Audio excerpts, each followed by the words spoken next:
Som generácia Z, ktorá bude musieť všetko zmeniť, ktorá bude musieť za všetko prevziať zodpovednosť. Tá, ktorá pochopila, že spoločne zmeníme svet k lepšiemu.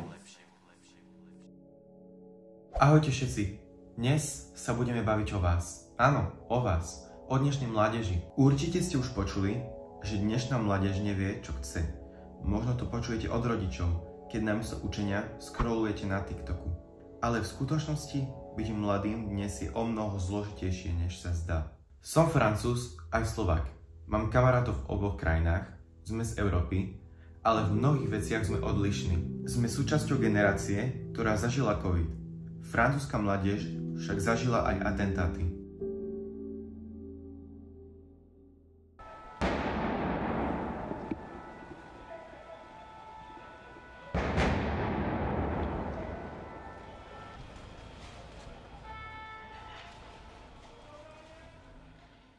Vo Francúzsku čelí mládež zvláštnym výzvam. Po atentátoch sa deti učia, ako reagovať, ak by sa niečo podobné stalo. Spomínam si na jednu príhodu zo školy z protiteroristického cvičenia. Museli sme sa schovať pod stôl a keďže som dosť vysoký, tak mi trčali nohy. Večer som mame rozprával, že mňa by hneď našli, lebo mi trčali nohy. Tieto cvičenia sme brali dosť vážne, lebo atentáty neboli len súčasťou školského programu, ale aj každodenného života. Spomínam si na Angelu, 13-ročné dievča z mojej bývalej školy, ktorá prišla pri atentáte o život. Starší brat môjho kamaráta bol zasa súčasťou atentátu v Nice. Nikdy nezabudnem, ako nám opisoval tento horor. Všade okolo neho zranení a mŕtvi a hrozná panika. Je to smutné, ale učí nás to, aké dôležité je byť opatrný a chrániť seba aj ostatných. Nič podobné našťastie slovenská mládež nezažila a verím, že ani nezažije.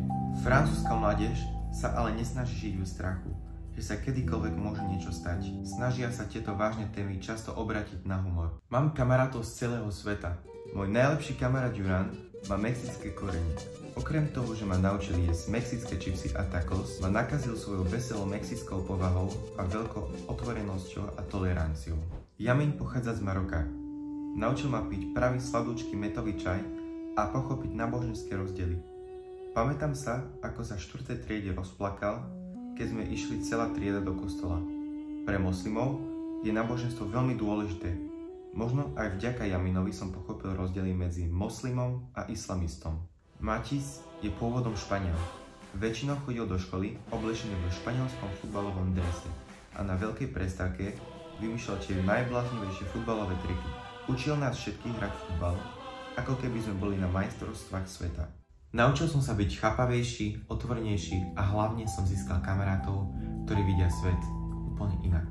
Na Slovensku žijem len 3 roky, ale mám taký dojem, že ľudia sa tu boja vyjadriť svoj názor.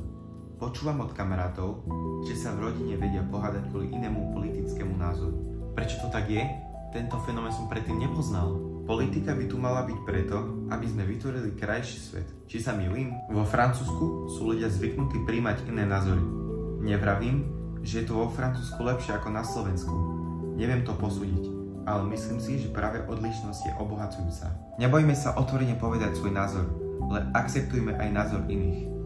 Nevyužívajme sociálne siete len na zábavu, ale aj na šírenie svojich myšlienok a rozpútanie diskusí. Sme Slováci, sme Francúzi, sme Európania. Bojujme spolu za svoju budúcnosť.